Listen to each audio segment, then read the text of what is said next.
എൻ്റെ ഓരോ സിനിമകളും ഞാൻ അഭിനയിക്കുന്ന കഥാപാത്രങ്ങൾ എൻ്റെ ശ്രമങ്ങളാണ്. ദിലീപ് എന്ന് പറയുമ്പോൾ എൻ്റർടൈൻമെൻറ്റ് സിനിമയുടെ ഒരാൾ എന്നുള്ള രീതിയിലാണ് എല്ലാവരും.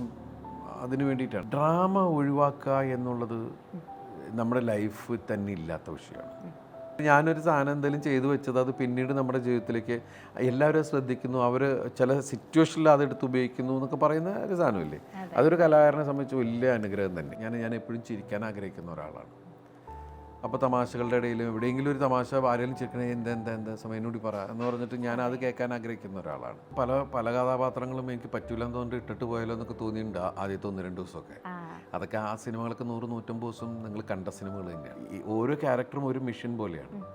ആ സിനിമയിൽ മാത്രമേ അത് ചെയ്യാൻ പറ്റുള്ളൂ. അപ്പോൾ അതിൻ്റെ 100% നമ്മളെ കൊണ്ടാവുന്ന രീതിയിൽ എത്തിക്കാൻ ശ്രമിക്കുന്നുണ്ട്. അത് 100% എല്ലാ കഥാപാത്രം 100% സക്സസ് എന്നൊന്നും എനിക്ക് പറയാൻ പറ്റില്ല. ഞങ്ങളെ സംബന്ധിച്ച് ഈ സിനിമ തങ്കമണിക്കാർ ആര് കണ്ടാലും ഈ സിനിമ നമ്മുടെ ടീമിൻ്റെ തങ്കമണിക്കുള്ള ഡെഡിക്കേഷനാണ് സിനിമ.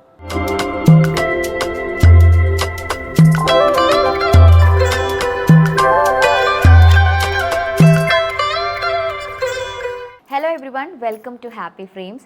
ഇന്ന് ഹാപ്പി ഫ്രെയിംസിൽ ഫസ്റ്റാണ് ഞാനൊരു മൂവി പ്രൊമോഷൻ ചെയ്യാൻ പോകുന്നത്. തങ്കമണി മൂവിയുടെ പ്രൊമോഷൻ്റെ ഭാഗമായിട്ടാണ് ഞാൻ എത്തിയിട്ടുള്ളത്. ഭയങ്കര സന്തോഷത്തിലാണ്. കാരണം ചാനൽ തുടങ്ങി ഇങ്ങനെ 1 by 1 ആയിട്ട് പൊയ്ക്കൊണ്ടിരിക്കുമ്പോൾ ഈ ഒരു വ്യക്തിനെ ഇൻ്റർവ്യൂ ചെയ്യാൻ പറ്റുന്ന സ്വപ്നത്തിൽ പോലും വിചാരിച്ചിട്ടുണ്ടായിരുന്നില്ല. പക്ഷേ ഫസ്റ്റ് മൂവി പ്രൊമോഷനിൽ എൻ്റെ ഇന്നത്തെ ഗസ്റ്റിനെ കുറിച്ച് പറയാനാണെന്നുണ്ടെങ്കിൽ നമുക്ക് ഒരുപാട് കഥാപാത്രങ്ങളിലൂടെ നമ്മളെയൊക്കെ ചിരിപ്പിക്കുകയും കരയിപ്പിക്കുകയും ഒക്കെ ചെയ്തിട്ടുള്ള നമ്മുടെ ജനപ്രിയ നായകൻ നമ്മുടെ സ്വന്തം ദിലീപേട്ടനാണ്. ദിലീപേട്ട, വെൽക്കം ടു മൈ ഷോ. നമസ്കാരം. ഹാപ്പി ഫ്രെയിംസ് എന്ന് പറഞ്ഞൊരു ചാനൽ ഞാൻ സ്റ്റാർട്ട് ചെയ്തു. എൻ്റെ ആദ്യത്തെ മൂവി പ്രൊമോഷനാണ് തങ്കമണി.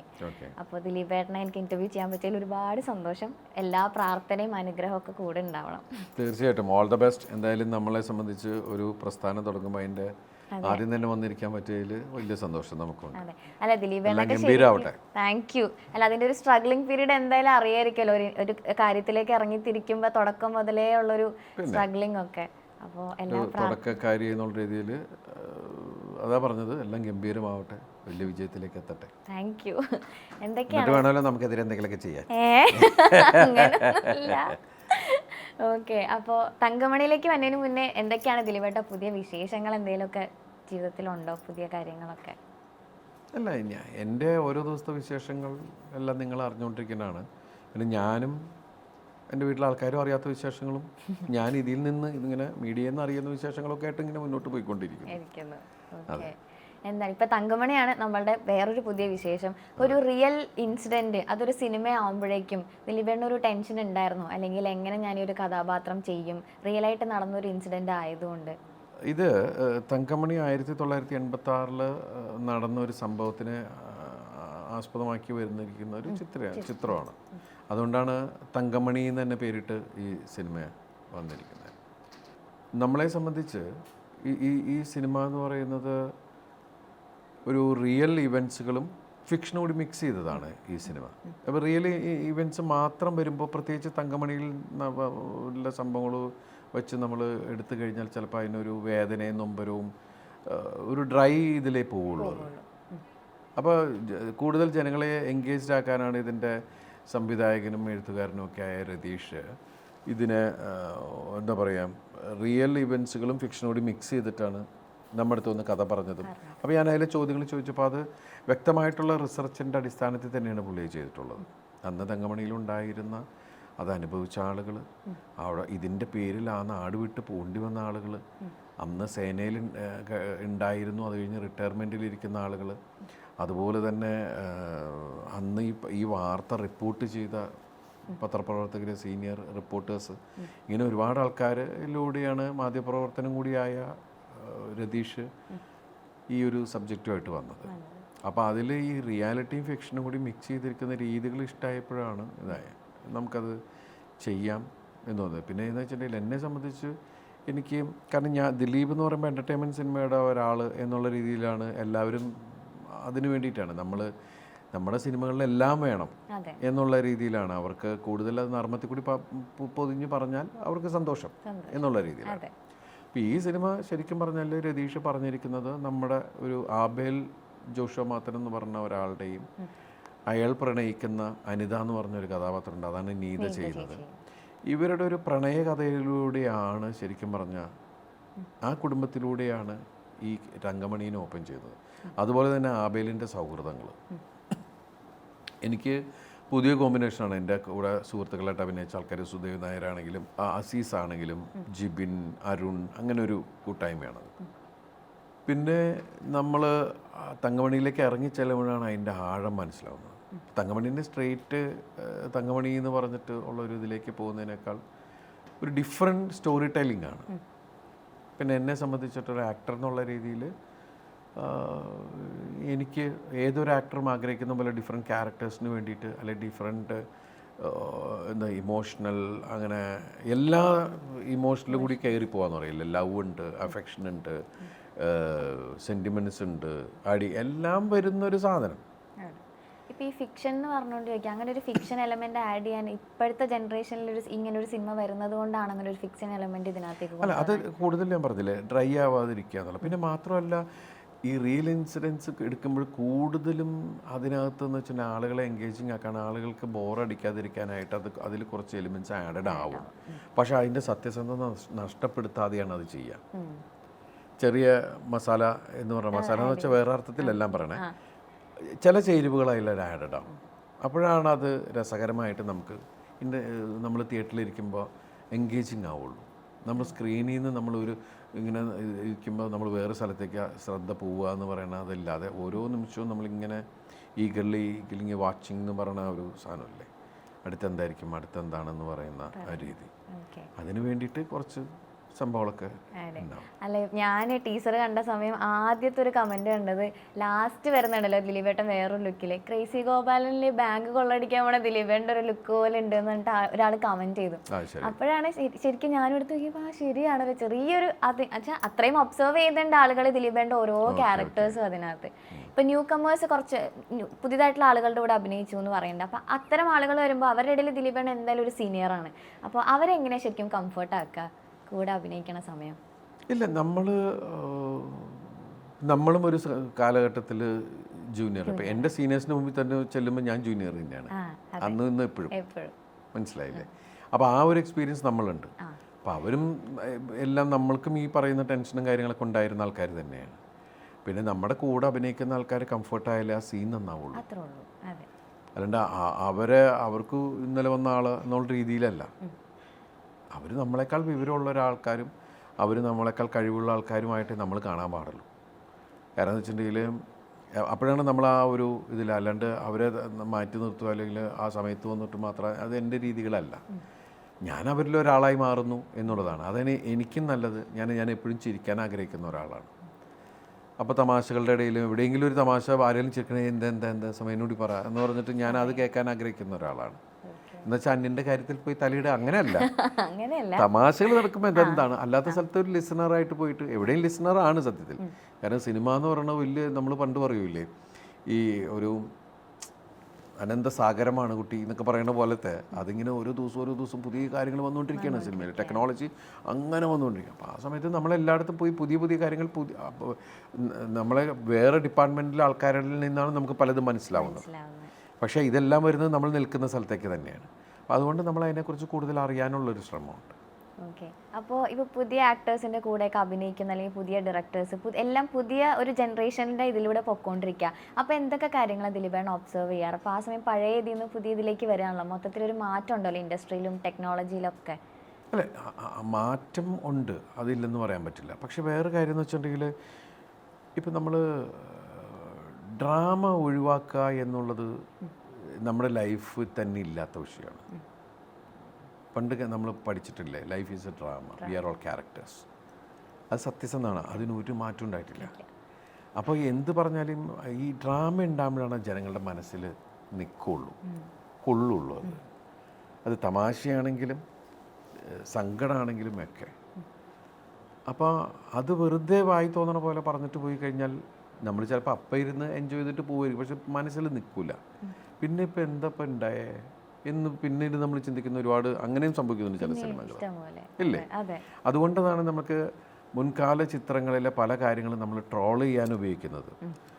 നമ്മൾ പറയും, ഇപ്പം ഞാൻ അഭിനയിച്ച ഒരുപാട് സിനിമകളിലെ കഥാപാത്രങ്ങൾ പറഞ്ഞ കാര്യങ്ങൾ നിങ്ങൾ പറയുന്നുണ്ടെങ്കിൽ അതിൻ്റെ ക്രെഡിറ്റ് അതിൻ്റെ റൈറ്റേഴ്സിനുണ്ട്, അതിൻ്റെ ഡയറക്ടേഴ്സിനുണ്ട്, ഒരുപാട് പേർക്കുണ്ട്. കാരണം അവരെല്ലാം വന്ന് ഒരുപാട് പ്രാവശ്യം ആലോചിച്ചിരുന്ന് എഴുതുന്ന കാര്യങ്ങളാണ് നമ്മളുടെ കഥാപാത്രങ്ങളിലൂടെ നിങ്ങൾ കാണുന്നത്. അതെ. അപ്പോൾ ഇന്ന് ചിലപ്പോൾ എന്ന് വെച്ചാൽ നമ്മൾ സാധാരണ സംസാരിക്കണ പോലെ പറഞ്ഞിട്ടുണ്ടെങ്കിൽ ചിലപ്പോൾ അത് സാധാരണ ഒരാട് ആ പെർട്ടിക്കുലർ സമയത്തേക്ക് ചിലപ്പോൾ ഓക്കെ ആയിരിക്കും. പിന്നെ എന്തായിരുന്നോ അത് എന്ന് ചോദിക്കുന്നത്. മറ്റു നിങ്ങൾ ഇപ്പം ഞാൻ ഒരുപാട് സിനിമകൾ ഇപ്പോൾ എനിക്ക് 148ാമത്തെ സിനിമയായിട്ടാണ് ഇതിനെ അറിയപ്പെടുന്നത്. അപ്പോൾ അതിൻ്റെ ഇടയിൽ ഒരുപാട് ക്യാരക്ടേഴ്സ് ചോദിച്ചാൽ പെട്ടെന്ന് നിങ്ങൾ ചോദിച്ചാൽ എനിക്കൊന്ന് മറിച്ച് നോക്കേണ്ട ഒരു അവസ്ഥയുണ്ട്. അത് അഹങ്കാരം കൊണ്ടല്ല, നമ്മൾ മുന്നോട്ടുള്ള യാത്രയിൽ ചില സമയത്ത് പലതും നമ്മൾ ഡിലേറ്റഡായി പോകുന്ന ഒരു മനുഷ്യനാണ്. അപ്പോൾ ഇപ്പോൾ മുന്നിലേക്ക് പോകുമ്പോൾ ചില ആൾക്കാർ പറയൂലേ നമുക്ക് ആവശ്യമുള്ളത് മാത്രമേ നമ്മളിപ്പോൾ മെമ്മറിയിൽ സൂക്ഷിക്കുള്ളൂ, അല്ലാത്ത സംഭവം കാരണം കയറിക്കൊണ്ടിരിക്കുകയാണ്. നമ്മൾ പറയില്ലേ ഈ നമ്മുടെ ഇത്ര GB കഴിച്ചു എന്നൊക്കെ പറയുന്ന പോലത്തെ ഒരു അവസ്ഥയുണ്ടല്ലോ എന്ന് പറയുന്ന പോലെയാണ്. അല്ല, ഇപ്പൊ ഡയറക്ടേഴ്സിന്റെ അവരുടെ ഡയലോഗ്സിന്റെ കാര്യങ്ങളൊക്കെ പറഞ്ഞ പോലെയാണ് ദിലീപേന്റെ ആക്ടിങ്ങിന്റെ സ്കില്ലാണ് ഇപ്പൊ സ്റ്റിക്കറായിട്ടൊക്കെ വന്നോണ്ടിരിക്കുകയാണ് വാട്സപ്പിലൊക്കെ. അതെ, അതൊക്കെ എനിക്ക് തന്നെ പലരും ഇട്ടുതരാറുണ്ട്. നമ്മൾ മേരി കൊണ്ടുപോയി മറ്റൊരു പലയിൽ തിളക്ക അങ്ങനെ ഒരുപാട് സ്ഥലത്തേക്ക് ചില അവസ്ഥകൾക്ക് അനുസരിച്ചിട്ടുള്ള റിയാക്ഷൻസ് കേൾക്കുമ്പോൾ നമ്മൾ തന്നെ ചിരിക്കും പോകാറുണ്ട്. കറക്റ്റ്, അതൊക്കെ വലിയ സന്തോഷമുള്ള കാര്യമാണ്. കാരണം ഞാനൊരു സാധനം എന്തെങ്കിലും ചെയ്തു വെച്ചത് അത് പിന്നീട് നമ്മുടെ ജീവിതത്തിലേക്ക് എല്ലാവരും ശ്രദ്ധിക്കുന്നു, അവർ ചില സിറ്റുവേഷനിൽ അതെടുത്ത് ഉപയോഗിക്കുന്നു എന്നൊക്കെ പറയുന്ന ഒരു സാധനമില്ലേ, അതൊരു കലാകാരനെ സംബന്ധിച്ച് വലിയ അനുഗ്രഹം തന്നെയാണ്. ഇപ്പൊ ഇന്നലെ രാത്രി ഇവിടെ മറ്റേ തെങ്കാശി പട്ടണത്തിൽ ആ ഷോൾ എടുത്ത് മാറ്റണ സീനൊക്കെ അതൊക്കെ ഇന്നലെ നമ്മൾ ഫ്രണ്ട്സ് ഒക്കെ ആയിട്ട് ഇങ്ങനെ അയച്ചുകൊണ്ടിരിക്കുകയാണ്. അപ്പൊ എനിക്ക് ഇന്റർവ്യൂ ഉള്ളതുകൊണ്ട് അതിങ്ങനെ ഞാൻ ആലോചിച്ചതാണ്. ഇപ്പൊ തങ്കമണി തന്നെ ഷൂട്ട് ചെയ്തതുകൊണ്ട് അവിടുത്തെ ആളുകളുടെയൊക്കെ ഒരു സഹകരണം എങ്ങനെയായിരുന്നു നമ്മളുടെ സിനിമ? അല്ല, നമ്മൾക്ക് തങ്കമണിയാണ് നമ്മൾ ഷൂട്ട് ചെയ്യണേ എന്ന് നമുക്ക് പറഞ്ഞിട്ട് നമുക്കത് ഷൂട്ട് ചെയ്യാൻ പറ്റാതെ, കാരണം നമുക്ക് അറിയില്ലല്ലോ എന്താണ് നമ്മളെന്താ ഷൂട്ട് ചെയ്യണമെന്ന് ആർക്കും അറിയില്ലല്ലോ. ആർക്കും അറിയില്ല മീൻസ് ഇൻ ദ സെൻസ് ഞാൻ പറഞ്ഞത് നമ്മൾ മോശമാക്കുകയാണോ നല്ലതാണോ എന്നുള്ളതൊന്നും കാണുന്നവൻ അറിയുന്നില്ല. പക്ഷേ തങ്കമണിയിലെ ജനങ്ങളുടെ ഉള്ളിൽ അന്ന് പണ്ട് നടന്ന വിഷയങ്ങൾ എത്രത്തോളം അവരുടെ മനസ്സിൽ ഇപ്പോഴും ഉണ്ടെന്നുള്ളതിന് ഞാൻ ഷോക്കായിപ്പോയ ഒരു ഉദാഹരണം വെച്ചാൽ നമ്മൾ അവിടുത്തെ സ്കൂളിൽ നമ്മൾ നൈറ്റ് ഷൂട്ട് ചെയ്തുകൊണ്ടിരിക്കുക. അത് ഈ പറയുന്ന പോലെ പോലീസുകാർ അവിടുത്തെ ചെറുപ്പക്കാരെ വണ്ടിയിൽ എടുത്തിട്ട് കൊണ്ടുവരുന്നതും അന്നത്തെ നമ്മൾ പറയില്ലേ പോലീസ് ഇടിവണ്ടി എന്നൊക്കെ പറയണ പോലെ ആ വണ്ടിയിൽ എടുത്തിട്ട് കൊണ്ടുവരികയും അത് കഴിഞ്ഞിട്ട് ക്യൂ പോലെ നിർത്തി അകത്തുകൊണ്ട് അട്ടിക്കുക, അങ്ങനെയൊക്കെയുള്ള സീക്വൻസ് എടുത്തുകൊണ്ടിരിക്കുക. അപ്പോൾ കുറേ ആളുകൾ അവിടെ നിൽക്കുന്നുണ്ട്. കുറച്ച് ഒരാൾ ചേട്ടാ ഇത് തങ്കമണിയാണോ ചേട്ടാ എന്ന് ചോദിച്ചു. അപ്പോൾ അവരത് കണ്ടിട്ടുണ്ട് എന്ന് പറയുന്ന സാധനം. അത് 3-5 ഷോട്ടുകളാണ്. ഒരു ഷോട്ട് എടുക്കുമ്പോൾ എന്തായാലും അതിൻ്റെ ലൈറ്റപ്പ് ചെയ്യലും സമയമൊക്കെ എടുക്കുമല്ലോ. അപ്പോൾ അവർ വെളുപ്പാങ്കാലം വരെ അവർ നിൽക്കുകയെന്ന് പറയുമ്പോൾ രാത്രികൾ മുഴുവൻ ഈ ഷൂട്ടിങ് നടക്കുമ്പോൾ അപ്പോൾ കുറച്ച് ആൾക്കാർ വന്നിട്ട് അതെന്ന് ചോദിച്ചത് ഇതാണോ എന്ന് ചോദിക്കുന്നു എന്ന് പറയുമ്പോൾ അത് അവരുടെ മനസ്സിൽ എത്രത്തോളം അത് കിടക്കുന്നുണ്ടെന്നുള്ളതാണ്. അപ്പൊ എന്തായിരുന്നു ദിലീപേന്റെ മറുപടി? ഞാൻ എന്നൊക്കെ പറഞ്ഞിട്ട് വീട്ടുകാർ ഇനി അവർ എന്താ അത് കഴിഞ്ഞിട്ട് നമ്മളെല്ലാം കഴിഞ്ഞപ്പോഴാണ് നമ്മൾ തങ്കമണി എന്ന് പറഞ്ഞിട്ടാണ് നമ്മൾ വരുന്നത്. ഞങ്ങളെ സംബന്ധിച്ച് ഈ സിനിമ തങ്കമണിക്കാർ ആര് കണ്ടാലും ഈ സിനിമ നമ്മുടെ ടീമിൻ്റെ തങ്കമണിക്കുള്ള ഡെഡിക്കേഷനാണ് സിനിമ. ആ ഗ്രാമം എന്താണ് അനുഭവിച്ചത്, മനുഷ്യ സമൂഹത്തിൽ എല്ലാവരും കണ്ടിരിക്കേണ്ട ഒരു അവസ്ഥ, ഇങ്ങനെയൊക്കെ ഒരു അവസ്ഥ ഉണ്ടായിരുന്നു കേരളത്തിന് എന്ന് പറയുന്നൊരു സംഭവമുണ്ട്. അഭിനയിക്കുമ്പോൾ ദിലീപേന്റെ തോട്ട് പ്രോസസ്സ് എന്തായിരുന്നു? നമ്മൾ അഭിനയിച്ചപ്പോഴും നമ്മൾ ഞാൻ അന്ന് കോളേജ് പഠിക്കുന്ന സമയത്ത് ഇത് പത്രത്തിലൂടെ മാത്രം അറിഞ്ഞിട്ടുള്ളൊരു കാര്യമാണ്. ഇന്നത്തെ പോലെ ഇന്ന് ചിലപ്പോൾ ഒരു വിഷ്വൽ മീഡിയ അല്ലെങ്കിൽ ഈ സോഷ്യൽ മീഡിയയുടെ സമയത്താണ് ആ സംഭവം ഉണ്ടായിരുന്നെങ്കിൽ പറയാൻ പറ്റില്ല എന്താണ് അതിൻ്റെ അവസ്ഥ എന്നുള്ളത്. അന്ന് അതിൻ്റെ ഡെപ്ത് നമ്മൾ അത്രയും കണ്ടിട്ടില്ല. അന്ന് അതിൻ്റെ പേരിൽ ഭരണമാറ്റങ്ങളുണ്ടായി, ഒരു സർക്കാർ തന്നെ നിലത്ത് വീണു, വേറൊരു സർക്കാർ എഴുന്നേറ്റു എന്നൊക്കെ പറയുന്ന സംഭവങ്ങൾ അതിലൂടെ ഉണ്ടായി. പക്ഷേ അത് നമുക്ക് വളരെ ദൂരമുള്ള ഒരു സ്ഥലത്ത് ഉണ്ടായിരുന്ന ഒരു വിഷയമായിട്ടാണ് നമ്മുടെ നാട്ടിലും നമ്മുടെ നാട്ടുകാർക്കും തോന്നുന്നത്. അതിനുശേഷമാണ് ഞാൻ ആ നാട്ടിൽ പോവുകയും ആ നാടും അപ്പോഴും ഈ ഇൻസിഡൻറ്റ് നമ്മൾ അത്ര ഡെപ്തിൽ കാണുന്നില്ല. പക്ഷേ നമ്മൾ ഈ തങ്കമണിയിൽ നടന്ന കാര്യങ്ങളെ, സത്യസന്ധമായിട്ടുള്ള കാര്യങ്ങളെ നമ്മൾ അറിയുമ്പോഴും നമ്മളിത് പെർഫോം ചെയ്യുമ്പോഴും അന്ന് അവിടെ ആൾക്കാർ അനുഭവിച്ചതിൻ്റെ 100% നമുക്കിതിനകത്ത് പകർത്താൻ പറ്റില്ല. കാരണം ഒന്നാമത് സെൻസർ ബോർഡ്, മറ്റുള്ള ഒരുപാട് വിഷയങ്ങളുള്ളതുകൊണ്ട് നമുക്കത് അത്ര ചെയ്യാൻ പറ്റില്ല. അപ്പോഴാണ് നമ്മൾ അന്നത്തെ ജനങ്ങളുടെ ശരിക്കുള്ള അടി, ഇപ്പം നമ്മളെ അടിക്കുന്നുണ്ടെങ്കിൽ ചില അടിയൊക്കെ നമുക്ക് നന്നായിട്ട് കൊള്ളും. അപ്പോൾ റിയലായിട്ട് അടി കൊള്ളുന്നവൻ്റെ അവസ്ഥ ഒന്ന് ആലോചിച്ച് നോക്കി. ഒരു മനസ്സാവാച അറിയാത്ത കാര്യത്തിന് ഒരു കുടുംബം അനുഭവിക്കേണ്ട അവസ്ഥകൾ നമ്മളൊക്കെ പലതരത്തിലിത് അനുഭവിച്ചുകൊണ്ടിരിക്കുന്ന ആൾക്കാരാണ്, മനസ്സിലായില്ലേ? അപ്പോൾ അതിൻ്റെ ഏതൊരു കുടുംബത്തിൻ്റെയും വേദന എന്ന് പറഞ്ഞ വേദന ഒരാളുടെ പേഴ്സണൽ കാര്യത്തിന് വേണ്ടിയിട്ടാണ് ഇത് മുഴുവൻ അനുഭവിക്കുന്നത്. അപ്പോൾ ഈ സിനിമയിൽ ഇത് എന്തിനെ ബേസ് ചെയ്ത്, ആരാണ് ഇതിന് കാരണം, എന്തിനു വേണ്ടി എന്നൊക്കെ പറയുന്ന റീസണെ നമ്മൾ ഈ തങ്കമണി എന്ന് പറയുന്ന ഗ്രാമം അനുഭവിച്ച ട്രോമയാണ് നമ്മൾ ഇതിലൂടെ പറഞ്ഞിട്ടുള്ളത്. പക്ഷെ ഇങ്ങനത്തെ ഇൻസിഡൻസ് ഒക്കെ നമ്മുടെ ലൈഫിൽ ഇപ്പോൾ അവിടുത്തെ ആളുകളൊക്കെ ചേട്ടൻ ഇപ്പോൾ വന്ന് അവരത്രയും അനുഭവിച്ചിട്ടുണ്ടെങ്കിലും ഓരോ നിമിഷം അവർ സ്ട്രോങ് ആയിക്കൊണ്ടിരിക്കുകയല്ലേ ചേട്ടാ ഓരോ. അതന്നെ എക്സ്പീരിയൻസ്. ഇപ്പം നമ്മൾ കൂടുതൽ മനസ്സിലാക്കേണ്ടത് അന്ന് എല്ലാം തവിടുകൂടിയാക്കി ആ ഗ്രാമം വീണ്ടും എഴുന്നേറ്റ് വരിക എന്ന് പറയുന്നൊരു വലിയ വിഷയമുണ്ട്. അതെ അല്ലേ? ഒരു കുറെ കാലം ആ ഗ്രാമം അതിൻ്റെ പേരിൽ ബലിയാടായതാണ്. നാടിന്റെ പേര് കേൾക്കുമ്പോൾ നല്ലത് കേൾക്കണം എന്ന് എല്ലാവരും ആഗ്രഹിക്കുന്നുണ്ടാവും. അപ്പോൾ അതിനെ നല്ലൊരു ഗ്രാമം അതിനെ മോശമാക്കാൻ ശ്രമിച്ചു എന്ന് പറയുന്നൊരു കാര്യമുണ്ട്. കാരണം ഒരു ചെറിയ ബസ്സിൻ്റെ പ്രശ്നം. ഇപ്പോൾ ഇതിലെ ക്യാരക്ടേഴ്സ് ചേട്ടൻ പറയുമ്പോൾ എനിക്ക് ചോദിക്കണം എന്നുള്ളത്, ഇപ്പോൾ കോമഡി ആയിക്കോട്ടെ, സീരിയസ് ആയിട്ടുള്ള ക്യാരക്ടേഴ്സ് ആയിക്കോട്ടെ, ദിലീപേട്ടൻ പല രീതിയിൽ, അതായത് ഇനി ഒരാൾ വന്നു കഴിഞ്ഞാൽ അത് ചെയ്യാൻ പറ്റുമെന്ന് നമുക്ക് സംശയമുള്ള ക്യാരക്ടേഴ്സാണ് ദിലീപേട്ടൻ ചെയ്തു വെച്ചിട്ടുള്ളത്. അത് സിനിമ ചെയ്ത ഡയറക്ടേഴ്സ് തന്നെ എഴുതി വെച്ചേക്കുന്ന കാര്യങ്ങളാണ്. അപ്പോൾ ഇത്തരം ക്യാരക്ടേഴ്സ് ചെയ്യുമ്പോൾ ആദ്യം അത് ദിലീപേട്ടൻ എൻജോയ് ചെയ്യാന്നുള്ളൊരു സംഭവമുണ്ട്. ഇപ്പോൾ കോമഡി നമുക്ക് കാണുന്നവർക്ക് വർക്കൗട്ട് ആണെങ്കിൽ ദിലീപേട്ടൻ അത്രയും ദിലീപേട്ടൻ്റെ ഉള്ളിലേക്ക് അത് എൻജോയ് ചെയ്യണം. ഇപ്പോൾ കരയുന്ന സീനായിക്കോട്ടെ ദിലീപേട്ടൻ അത് എൻജോയ് ചെയ്യണം. അപ്പോൾ അങ്ങനത്തെ ഓരോ ക്യാരക്ടേഴ്സ് ചെയ്യുമ്പോൾ എത്രത്തോളം ആ ഒരു ക്യാരക്ടർ എൻജോയ് ചെയ്യാൻ ശ്രമിച്ചിട്ടുണ്ട്, അല്ലെങ്കിൽ അങ്ങനത്തെ രീതി ചെയ്യാൻ പറ്റാത്ത ക്യാരക്ടേഴ്സ് ഉണ്ടായിട്ടുണ്ടോ ലൈഫിൽ? പറ്റാത്തെന്ന് വെച്ചാൽ പല പല കഥാപാത്രങ്ങളും എനിക്ക് പറ്റൂലെന്ന് തോന്നിട്ട് ഇട്ടിട്ട് പോയാലോ എന്നൊക്കെ തോന്നിയിട്ടുണ്ട് ആദ്യത്തെ 1-2 ദിവസമൊക്കെ. അതൊക്കെ ആ സിനിമകളൊക്കെ 100-150 ദിവസം നിങ്ങൾ കണ്ട സിനിമകൾ തന്നെയാണ്. അത് ഞാൻ പറഞ്ഞില്ല, ഞാനിപ്പോൾ ഒരു കഥാപാത്രമായി മാറുമ്പോൾ അത് എൻ്റെ മാത്രം പ്രോബ്ലമാണ്. അത് വേറെ കലാകാരന് അത് അങ്ങനെ ഉണ്ടോയെന്നൊന്നും എനിക്കറിഞ്ഞൂടാ. എനിക്കൊരു 1-2 ദിവസം എടുക്കും. ഇയാൾ എന്താണെന്ന് എനിക്ക് മനസ്സിലായി വരുന്നൊരു സംഭവമുണ്ട്. നമ്മൾ കഥ കേൾക്കും കാര്യങ്ങളൊക്കെ ഉണ്ടാവും. പക്ഷേ കളിക്കളത്തിലിറങ്ങുമ്പോൾ ഉണ്ടാവുന്നൊരു അവസ്ഥയില്ലേ, ഇപ്പോൾ അത് ഏതൊരു ഇതുണ്ട്, ക്രിക്കറ്റ് കളിക്കുമ്പോഴും ഫുട്ബോൾ കളിക്കുമ്പോഴും ഒക്കെ ഈ കളി എങ്ങനെയാണ് പോകുന്നതെന്നുള്ളത് കളിക്കളത്തിൽ ഇറങ്ങിയാൽ അറിയാൻ പറ്റുള്ളൂ. മറ്റത് നമുക്ക് ഒന്നും പറയാൻ പറ്റില്ല. എങ്ങടാണ് പന്ത് പോകുന്നത്, ആരാണ് കയറുന്നത്, ഇവൻ്റെ എനർജി എന്താണെന്ന് നമ്മൾ കളിക്കളത്തിലാണ് കാണുന്നത്. പിന്നെ നമ്മൾ എങ്ങനെ കളിക്കണം എന്നുള്ളതാണ് പിന്നെ നമ്മൾ പ്ലാൻ ചെയ്യുന്നത്. അതിന് ചുരുങ്ങിയ സമയമുള്ളൂ. കളിച്ചുകൊണ്ടിരിക്കുമ്പോൾ അത് പ്ലാൻ ചെയ്യുക എന്ന് പറയുന്ന സാധനമുണ്ട് എന്ന് പറയുന്ന പോലെ തന്നെയാണ്. നമ്മൾ ഇതിനകത്ത് ഇറങ്ങിക്കഴിഞ്ഞ് കഴിഞ്ഞാൽ പിന്നെ ഇതിൻ്റെ ഓരോ ക്യാരക്ടറും ഒരു മിഷൻ പോലെയാണ്. ആ സിനിമയിൽ മാത്രമേ അത് ചെയ്യാൻ പറ്റുള്ളൂ. എന്നുവെച്ചാൽ കുറച്ച് വ്യത്യസ്തമായ എന്തെങ്കിലും വേഷം ചെയ്യുമ്പോൾ. അപ്പോൾ അതിൻ്റെ 100% നമ്മളെ കൊണ്ടാവുന്ന രീതിയിൽ എത്തിക്കാൻ ശ്രമിക്കുന്നുണ്ട്. അത് 100% എല്ലാ കഥാപാത്രം 100% സക്സസ് എന്നൊന്നും എനിക്ക് പറയാൻ പറ്റില്ല. എൻ്റെ ഓരോ സിനിമകളും ഞാൻ അഭിനയിക്കുന്ന കഥാപാത്രങ്ങൾ എൻ്റെ ശ്രമങ്ങളാണ്. അതുകൊണ്ട് ഞാൻ ജനങ്ങളോട് പറയുന്നത് വെച്ചിട്ടുണ്ടെങ്കിൽ ചിലപ്പോൾ നന്നാവാം, ചിലപ്പോൾ ഒന്നും എനിക്ക് അറിഞ്ഞുകൂടാ. പക്ഷെ എനിക്ക് എൻ്റെ പ്രേക്ഷകരിൽ വിശ്വാസമാണ്, അവർ എന്നിലുള്ളൊരു വിശ്വാസമുണ്ട് ഇല്ലേ. ഞാനെപ്പോഴും മനസ്സുകൊണ്ട് ഒരു സിനിമ പരാജയപ്പെട്ട് കഴിഞ്ഞാൽ ദൈവമേ ക്ഷമിക്കുക, അടുത്ത സിനിമയിൽ നന്നാക്കാൻ ഞാൻ ശ്രമിക്കുന്നുണ്ട് എന്ന് പറയണം. നമ്മൾ ഓരോ ശ്രമം വി ആർ ട്രൈങ് എന്നുള്ളതാണ്.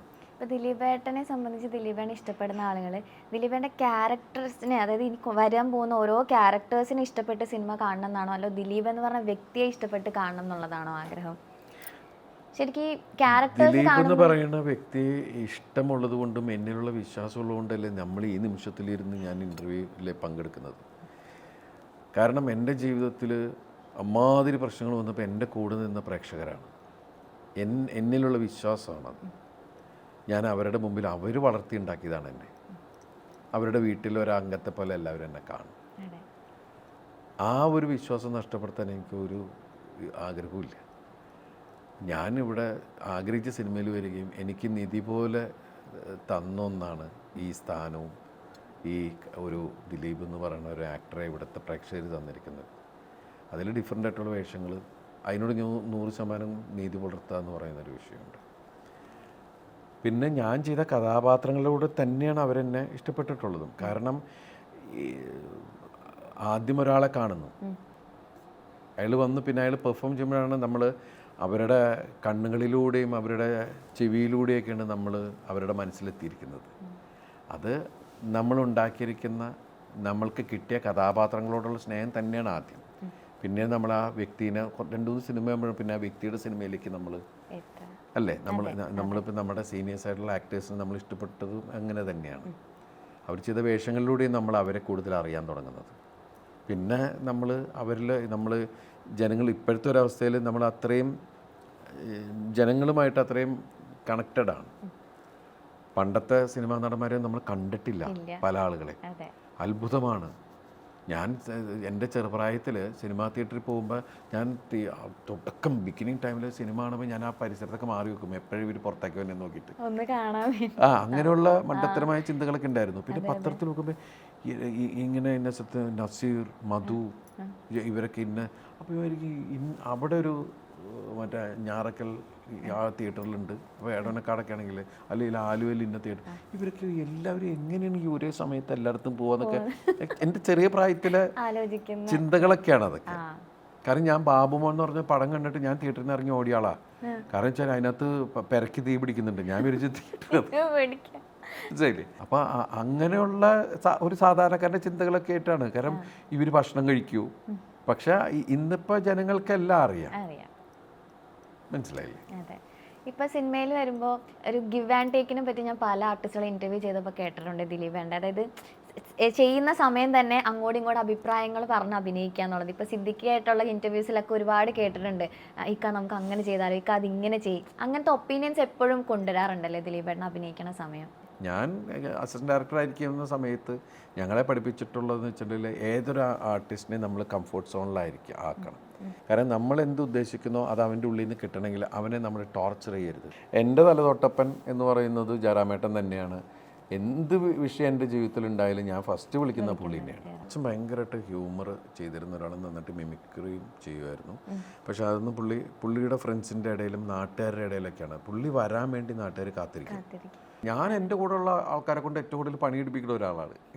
ശരിക്കും പറഞ്ഞാൽ നമ്മൾ പഠിച്ചേക്കണം അങ്ങനെയാണ്. ദിലീപ് ഭാവിയിൽ വലിയ നടനാവെന്നൊക്കെ ഖുശ്ബു മാം പറയുന്ന സാധനം, അതൊക്കെ നമുക്ക് ദൈവം ഒരു ഗോൾഡൻ ബേർഡ്സ് അല്ലെങ്കിൽ ഒരു നമുക്കത് ഗുണകരമാവുക എന്നൊക്കെ പറയുന്ന കാര്യങ്ങളില്ല. എൻ്റെ അച്ഛൻ്റെ മുമ്പിൽ ലാൽ ജോസ് വന്ന നിമിഷം മുതൽ ലാലുവിൻ്റെ പെരുമാറ്റത്തിലും കാര്യത്തിലും എന്നോട് വീട്ടിൽ എന്തെങ്കിലും ഞാനും പുള്ളിയും തമ്മിൽ എന്തെങ്കിലും വിഷയം നീ എന്നോട് സംസാരിക്കണം, അവൻ വരട്ടെ, അങ്ങനെ പറയുള്ളൂ.